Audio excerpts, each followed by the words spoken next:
पूर्णांतिक परावर्तन किसे कहते हैं? Total internal reflection. Total internal reflection किसे कहते हैं? उसका चित्र आपके सामने बनाया गया है। टोटल इंटरनल मतलब आंतरिक, आंतरिक मतलब अपने घर में वापस हो गया हो, पूरा का पूरा वापस हो गया हो। सुनो जी, वह अभिक्रिया जिसमें कोई किरण किसी तल से टकराने के बाद, ये तल कौन सा तल है? अपवर्तक तल है। इस तल से टकराने के बाद अपने ही माध्यम में क्या हो जाए? वापस लौट आए। यानी परावर्तन जो आप पीछे पढ़े हैं ठीक वैसा ही यहाँ है, परावर्तन के रूप का ही है, एकदम सेम टू सेम वही। बशर्ते यहाँ है कि वहाँ कौन सा तल था? परावर्तक तल था। यहाँ कौन सा तल है? अपवर्तक तल है। यानी अपवर्तक तल होने के बावजूद भी किरण क्या हो जाए? अपने माध्यम में वापस लौटाए, उसे क्या कहते हैं? पूर्ण आंतरिक परावर्तन कहते हैं। फिर दोहरा रहे हैं, वह अभिक्रिया जिसमें कोई किरण किसी तल से टकराने के बाद अपने ही माध्यम में क्या होती है? वापस लौटाती है, उसे क्या कहते हैं? पूर्ण आंतरिक परावर्तन। ये पूरा का पूरा वापस लौटाएगा, पूरा का पूरा क्या हो जाएगा? वापस एक अंश भी दूसरे माध्यम में प्रवेश नहीं करेगा, उसे क्या कहते हैं? पूर्णांतिक परावर्तन कहते हैं।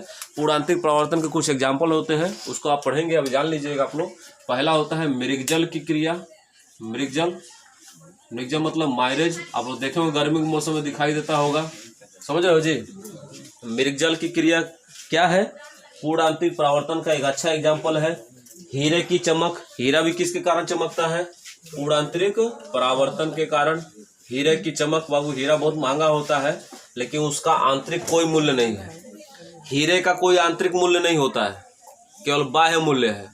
अगर हीरा टूट गया तो सीधे उसका दाम इतना गुना कम हो जाएगा जितना गुना सोना भी नहीं होता। लेकिन हीरा अगर जुटा हुआ है तो इतना गुना अधिक हो जाएगा कि उसका काम सोने से भी कई गुना अधिक हो जाएगा।